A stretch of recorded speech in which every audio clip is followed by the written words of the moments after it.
Olá, pessoal do nono ano de Geografia. Eu quero passar para vocês a aula de Geografia que nós tivemos hoje.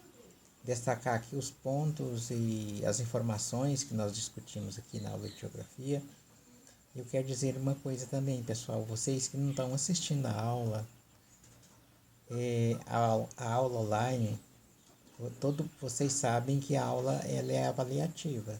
A participação de vocês por meio dos comentários de vocês, das leituras que vocês fazem, todo esse trabalho de vocês, é uma leitura contextualizada, é uma leitura analisada, é, é uma leitura que comparativa com outros fatos históricos ocorrido, é, é uma ocorrido em outros períodos. Também é feito uma, uma associação, uma comparação ou é, aquilo que aconteceu são quase as mesmas coisas e as mudanças foram poucas. Então, por isso é uma leitura, um trabalho de conteúdo que trabalha as transformações ocorridas ainda durante a história da humanidade, tá ok? Então, essa nota de vocês que não estão assistindo a aula está sendo zerada, tá? Eu lamento. Vamos ficar de recuperação.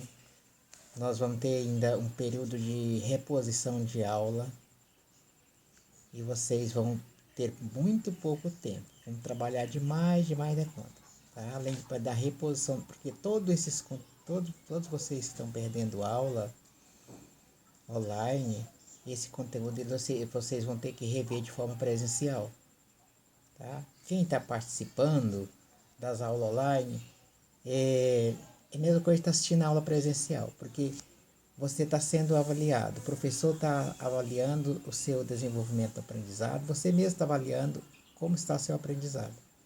Né? Se não está na aula online, como é que eu vou saber o que você aprendeu, o que você deixou de aprender, o que você também, como você vai pedir uma explicação de atividade ou do conteúdo que você não entendeu. Então não tem jeito, essa aula vai ter que ser reposta, que você está perdendo na aula online. Então estou deixando esse recado para vocês. Tá?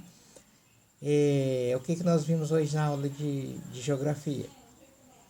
Sobre a União Europeia, aí da página 376, 376, 377. O que nós vimos aqui? A União Europeia é um bloco econômico europeu que tem aí mais de meio século. Tá? Como foi o surgimento dele? Qual a estrutura da União Europeia? Quais são as mudanças que têm ocorrido durante todas essas décadas de surgimento? Quais também foram os seus objetivos? Então, o que acontece? Começou com uma cooperação econômica internacional, a Comunidade Europeia do Carvão e Aço, por volta aí de 1951. Então, essa cooperação ela envolvia aí poucos países que trabalhavam com esse tipo de atividade extrativista, carvão e aço. Então ocorreu mudança, quando foi 1957, ela mudou de nome. Essa associação, Comunidade Europeia de Carvão e Aço, ela mudou o nome, passou a ser chamada CEE, Comunidade Europeia, Comunidade Econômica Europeia. E aí foi registrada com esse nome por meio do Tratado de Roma. E essa cooperação econômica entre os países da Alemanha Ocidental, a França, Itália, Países Baixos e Luxemburgo. Então fazia parte dessa cooperação econômica entre esses países. Então, Onde ficou 1957? Então passou aí muitas décadas. Quando chegou agora em 1993, é que ela veio aí receber o nome de... aliás, ela veio receber o nome aí de União Europeia, tá? Por meio de outro tratado, certo? Não mais o Tratado de Roma, mas por um outro meio, outro tratado chamado Massachusetts. É Massachusetts, assinado em 1993, então, de Comunidade Econômica Europeia, ela passou simplesmente a ser chamada União Europeia.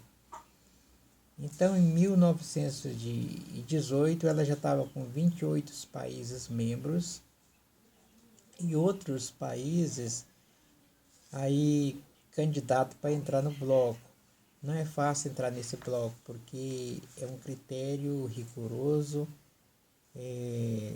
São países que têm que ter um bom desenvolvimento tecnológico e econômico.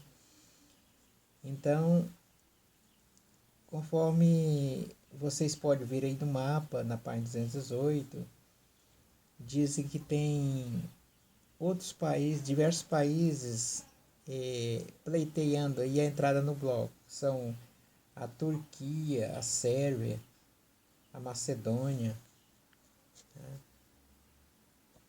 Como funciona a União Europeia? Então, funciona aí uma estrutura chamada mercado comum. O que é o mercado comum? Eles compartilham as mesmas legislações fiscal, comercial e ambiental. Tá? A mesma legislação nessas questões comercial, ambiental, fiscal e trabalhista é a mesma legislação para os 28 países membros. E o que mais? A circulação de pessoas e mercadorias, a livre circulação de pessoas e mercadorias, significa que a livre circulação de mercadoria, um país pode vender mercadoria, seus produtos em outros países membros,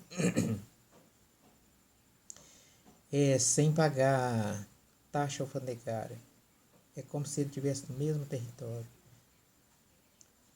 Aí a circulação de livre circulação de pessoa, quer dizer, as pessoas de um país membro podem viajar em todos os outros países europeus sem passaporte. Então, aqui, por exemplo, se for para a Argentina, você tem que tirar um passaporte. Se a Argentina for colocar um produto para vender aqui no Brasil, ele precisa pagar a taxa alfandegária. E na União Europeia, não. É livre circulação de pessoas e de mercadoria. Também eles compartilham também as mesmas tarifas e que tarifa alfandegária? Por exemplo, se todos esses países europeus for comercializar com outros países que não são membros, então eles cobram uma taxa alfandegária. E essa taxa ela é a mesma para todos os países. Tá? Porque o comércio não é apenas dentro do bloco, eles negociam também com outros países, inclusive, suponhamos, Brasil, tá? Mas eles pagam a mesma taxa, a taxa alfandegária. Tá? União Econômica e Monetária. Então, eles compartilham também o mesmo dinheiro que é o euro. O euro, então, é a moeda do bloco econômico para esses 28 países. Então, a União Europeia é isso. Está na página 376, podem ver aí como é que foi o desenvolvimento e aí a formação desse bloco econômico. Também, ele tem a sede aí na Bruxelas, na Bélgica, e ele é composto por deputados eleitos democraticamente aí de cada um dos países aí membro. Então cada país ele tem um membro que trabalha aí na administração ou dentro aí dos escritórios ou do como é que chama da entidade desse grupo, tá? O órgão, né? O órgão do grupo, que é o órgão administrador. Então tem economista aí dentro, tem uma série de profissionais bem qualificados. Tá?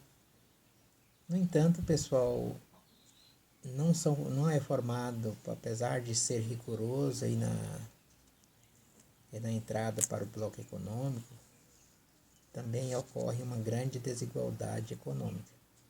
Não são todos os países que têm o mesmo patamar econômico. Tem muitos países que têm crise e têm dificuldade econômica.